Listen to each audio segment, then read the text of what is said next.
నమస్తే. వైసీపీ ఖాతాలో ఎమ్మెల్సీ 10 వచ్చి పడింది. ఎమ్మెల్యే కోటాలో ఏపీకి 5 ఎమ్మెల్సీ పదవులు దక్కాయి. ఈ 5 కూటమికే దక్కాయి.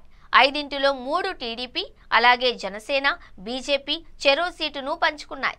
సాంకేతికంగా చూస్తే 5 ఎమ్మెల్సీ పదవులు కూటమివే. అయితే బీజేపీ నుంచి నామినేషన్ దాఖలు చేసిన సోము వీర్రాజును మాత్రం కూటమి అభ్యర్థిగా టీడీపీ అలాగే ఆ పార్టీ అనుబంధ మీడియా అస్సలు గుర్తించడం లేదు. వైఎస్ జగన్ కు సన్నిహిత నాయకుడిగా వీర్రాజుపై టీడీపీ సోషల్ మీడియా యాక్టివిస్టులు అలాగే ఆ పార్టీ అనుకూల మీడియా ప్రతినిధులు బల్లగుద్ది మరీ చెప్పడం చర్చనీయాంశమైంది. టీడీపీని తీవ్రంగా వ్యతిరేకించే సోము వీర్రాజుకు బీజేపీ జాతీయ నాయకత్వం ఎమ్మెల్సీ పదవి కట్టబెట్టడం అంటే ముమ్మాటికి వ్యతిరేక సంకేతంగానే భావించాలి అని వాళ్లంతా అంటున్నారు. బీజేపీ నాయకులుగా చలామణి అవుతూనే చాలా మంది నాయకులు టీడీపీ రాజకీయ ప్రయోజనాల కోసం పనిచేయడం చూస్తూ ఉన్నాం.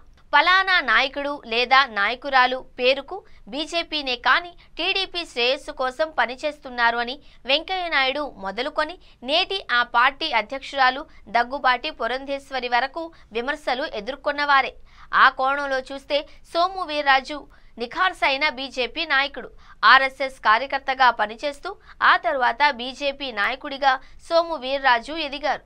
రాజకీయంగా టీడీపీని చంద్రబాబును ఏకిపారేసిన సందర్భాలు అనేకం. అందుకే వీర్రాజు అంటే వాళ్ళందరికీ బయటకు చెప్పుకోలేని కోపం.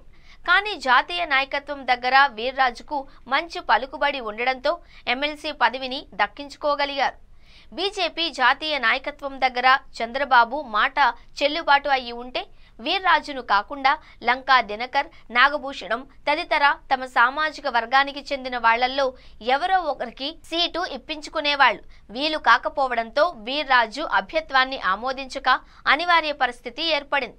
కానీ టీడీపీ యాక్టివిస్టులు, మీడియా ప్రతినిధులు మాత్రం వైఎస్ జగన్ సన్నిహితుడికి ఎమ్మెల్సీ పదవి దక్కింది అని వాపోవడం ఆశ్చర్యం కలిగిస్తోంది.